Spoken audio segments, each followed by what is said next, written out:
it is not moving. So I'm actually... What's up, E31 fans? Frank Macaluso from Garageaholic here, talking about the C-pillars. We gotta fix those C-pillars on those E31s. Whenever you remove them, you happen to damage the clips. Actually, every single one of the 4 clips on each of the C-pillar covers, every single time, and it's almost irreparable. However, I have found an idea on how to fix these things and make it easy. Now look at this. This is a prime example of things that happen when you remove your C-pillars, and I want to show you how you can fix it.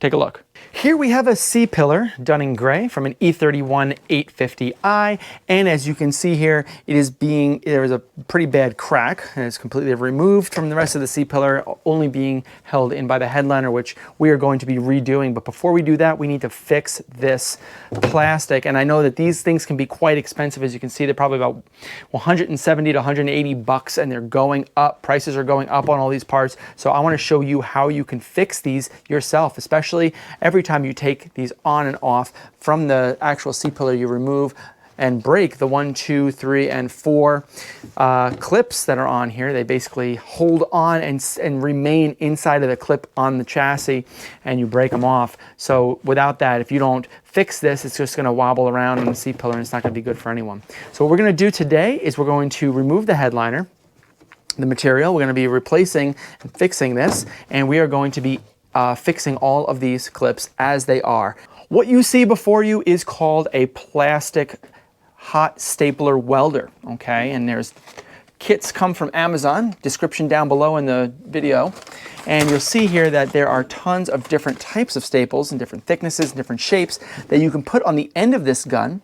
Once you turn this unit on to whatever your heat setting is, low, medium, or high, once you press this button, it actually provides hot current that goes, well, it just goes current, that goes through these 2 staples, and it actually provides heat to the staple itself. As you sink it into the plastic part, it'll melt the plastic that you're trying to weld together, and you will end up fusing the 2 plastic pieces together by virtue of having a new metallic endoskeleton fused into the part. And I've done this before, and it actually works really well, so I'd like to demonstrate that for you, especially on this piece right here to start, and then we can start working on the clips and show you how that works there, and shape them and size them appropriately, and then we can get this thing basically ready for reinstallation into the C-pillar.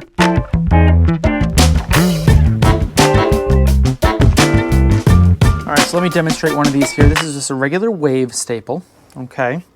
And the idea is that this is cool to the touch. So you put the wave staple into the holes, right?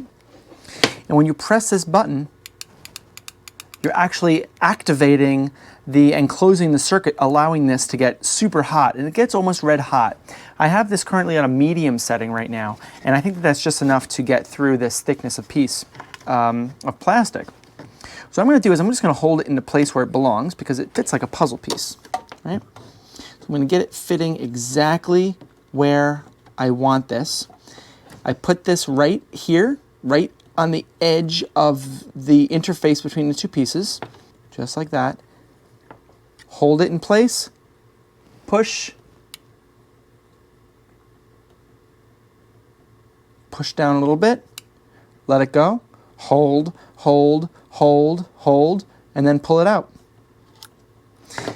Now this is still weak, right? But it's much stronger now than it was. So I'm going to be putting staples all along here and all along here. I'm going to flip this over, and I'm going to put the staples on the other side as well. When you're done, all you need to do is clip the staple off like that. And there's still going to be a bit of a spiky type of, there's still going to be a protrusion of the staple itself, so you can always just shave it down with a Dremel or something like one of these guys.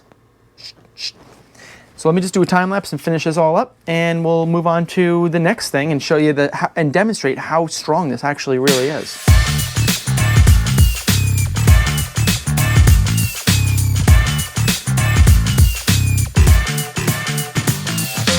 So this piece is done. This has been fused on both the top side and the bottom side, and I clipped off all of the extra edges and leads. It still is very bumpy and sharp, so we need to continue to use like a flap wheel and really smooth all that out, because when you put on a non-foamed headliner material like an Alcantara, which is what I'm gonna do, it definitely will show through, so you wanna make sure that this is all nice and smooth.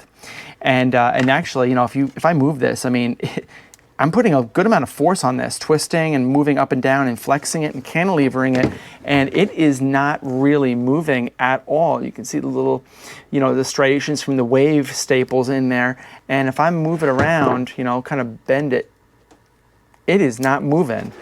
So I'm actually, now on the flip side, I'm getting really good at this now. I got this side fixed and the other side is also fixed. So now we have again, a perfectly good piece, and I'm not going to flex it too much because I don't want to break a previously unbroken part. Remember, this is a 31-year-old piece and the plastic is very brittle. However, it really does seem to work really well with the stapler. I mean, it just kind of bites right into it, and when you let go of the button, it will definitely harden right around that, so you can never get these staples out, which is awesome about this tool. I really like it. So now let's move on over to these guys and figure out how to get these ones, you know, let's start off with this one here and get this elongated and fixed by using a couple of staplers on either side and see how strong that is. I took some random plastic pieces of the same type elsewhere from my E31, and I'm going to cut that down to size and put it right up against here just like that, and the only way to do that effectively is to cut this piece off, level this piece off, set it right in place, and then just fuse them together.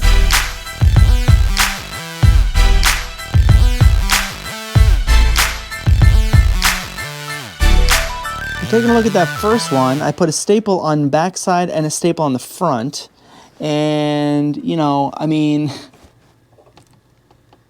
I think it's going to be okay. I mean, let's move it around a little bit, right? I'm giving it some pretty good tension here, moving it back and forth.